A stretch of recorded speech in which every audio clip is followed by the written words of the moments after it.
Chiếc hộp Pandora, chiếc rương thánh tích, hầm mộ của Tần Thủy Hoàng, cho tới nay chúng đều là những bí ẩn chưa có lời giải. Nhưng đó là gì so với sự tồn tại của đám Pokemon nghịch lý này?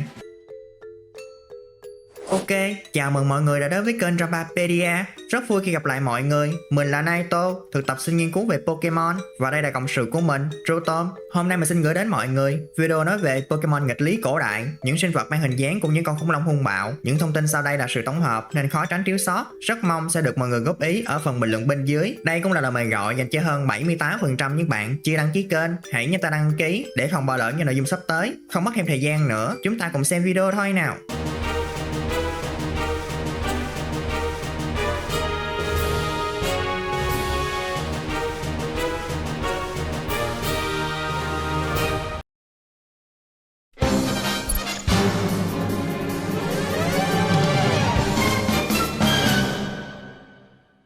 Pokemon Paradox hay Pokemon nghịch lý là những sinh vật bí ẩn được giới thiệu lần đầu trong hai bản game thuộc thế hệ chính. Việc chúng đến từ đâu hay sự tồn tại của chúng đều bị bao trùm bởi những câu hỏi. Chỉ ít thì đám Ultra Beast còn có góc gác, nơi ăn chốn ở của từng đứa rõ ràng. Theo cốt truyện thì có hai hướng giải thích.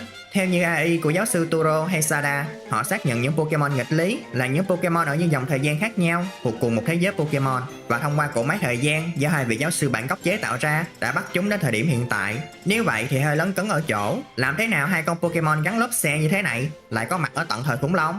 Ở giả thuyết thứ hai, khi mang Terabagos đến ao tinh quang ở Kitakami, phiên bản giáo sư Sada hay Turo lúc còn sống sẽ được mang đến gặp chúng ta. Họ lại bảo những Pokemon nghịch lý đúng là đến từ những dòng thời gian khác nhau, nhưng lại là thuộc thế giới song song, khác với thế giới Pokemon. Tuy nhiên, vị giáo sư được mang tới gặp chúng ta lại là vị giáo sư chưa từng tạo ra cỗ máy thời gian. Vậy làm cách nào để họ biết rằng chúng thật sự đến từ đâu?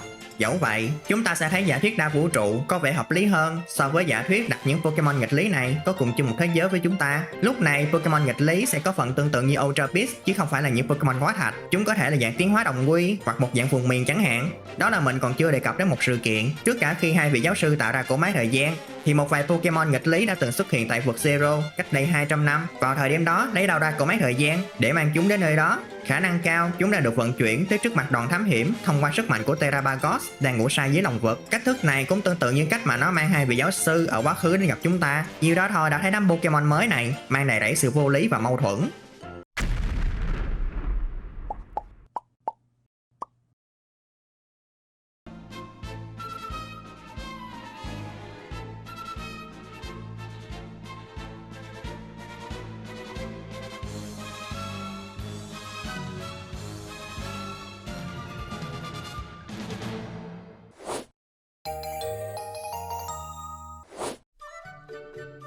Điều cần phải nói trước tiên là trong nhóm Pokemon nghịch lý có những Pokemon không dựa trên dạng tiến hóa cuối cùng của chúng. Những loài như Jigglypuff, Mischievous và Magneton được cho là con cháu của Streamtail, Flutterman và Sandysoft thay vì là Wigglytuff, Mismagius và Magnezone.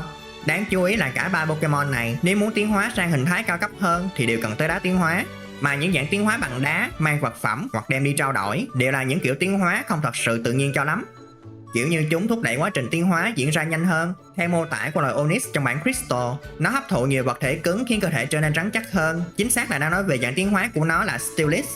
Nên trong tự nhiên, chúng ta sẽ rất khó bắt gặp những Pokemon tiến hóa bằng những phương thức cần xúc tác này. Đơn giản, chúng ta sẽ dễ gặp Pidgeot hơn là Arcanine hoặc Gengar.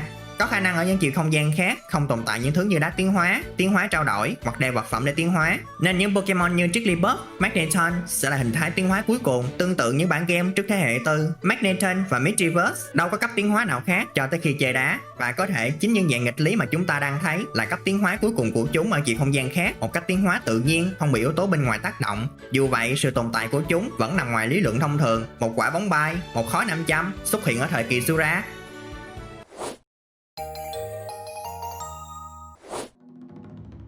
Đã nói tới đá tiến hóa thì không thể không nói tới đá Mega. Sự xuất hiện của tiến hóa Mega cũng mang đến khái niệm đa vũ trụ cho thế giới Pokemon. Zinnia trong bản game Omega Ruby và Alpha Sapphire đã đề cập vì tộc người của cô ấy biết đến một Hoenn khác đang tồn tại mà không có tiến hóa Mega, một cách ám chỉ đến những bản game trước thế hệ 6. Giáo sư Shinkamore cho rằng đá Mega là những viên đá tiến hóa bình thường bị phơi nhiễm bởi năng lượng phát ra từ Ultimate Weapon.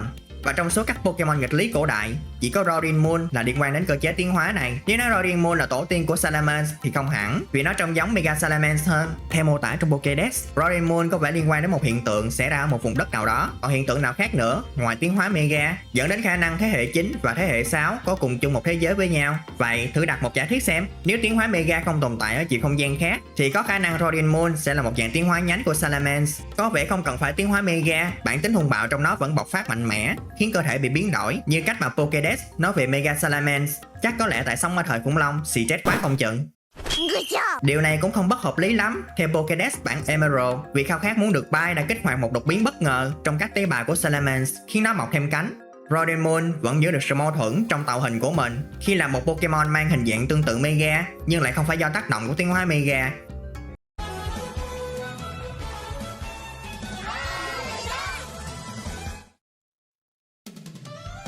Koraidon.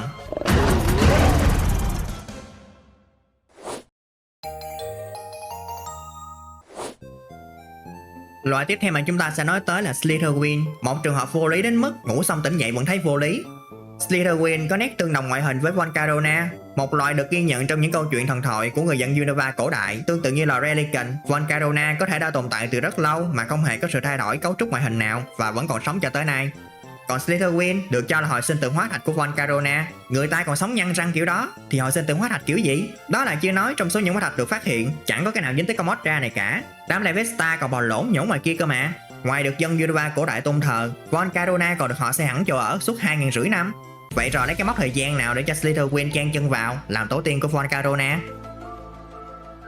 Nên Slitherwing là một minh chứng xác nhận giả thiết về việc các Pokemon nghịch lý đến từ dòng thời gian quá khứ thuộc thế giới song song của hai giáo sư lúc còn sống là hoàn toàn hợp lý.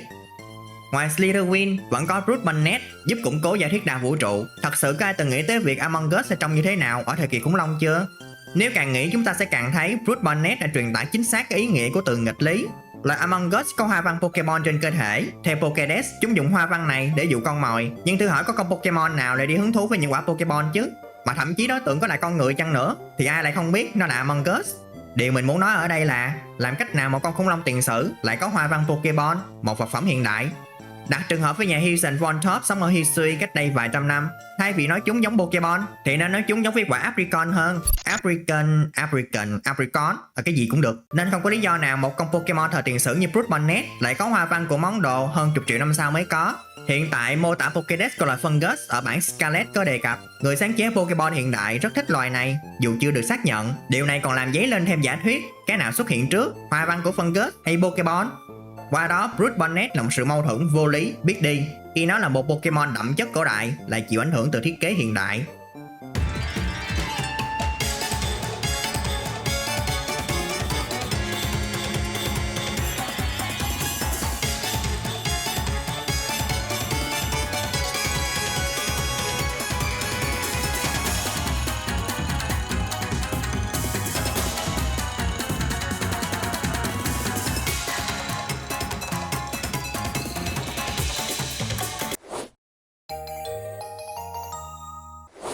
Trên bàn ăn món ngon nên dành sau cùng. Cái gì nổ não nhất trong video này cũng phải để dành ở cuối. Tam thần thú phiên bản nghịch lý, Walking Quack, Raging Bolt và Rousing Fire.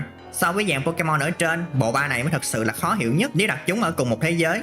Bởi chúng ta đều biết rất rõ gốc gác của Suicune, Raikou và Entei. Hơn hết, nếu đem chúng so sánh với những Pokemon huyền thoại khác, bộ ba này vẫn là những đứa con nít vắt mũi chưa sạch. Vì chúng chỉ mới xuất hiện được khoảng 150 năm trước khi được Ho-Oh hồi sinh trong sự kiện tháp cháy.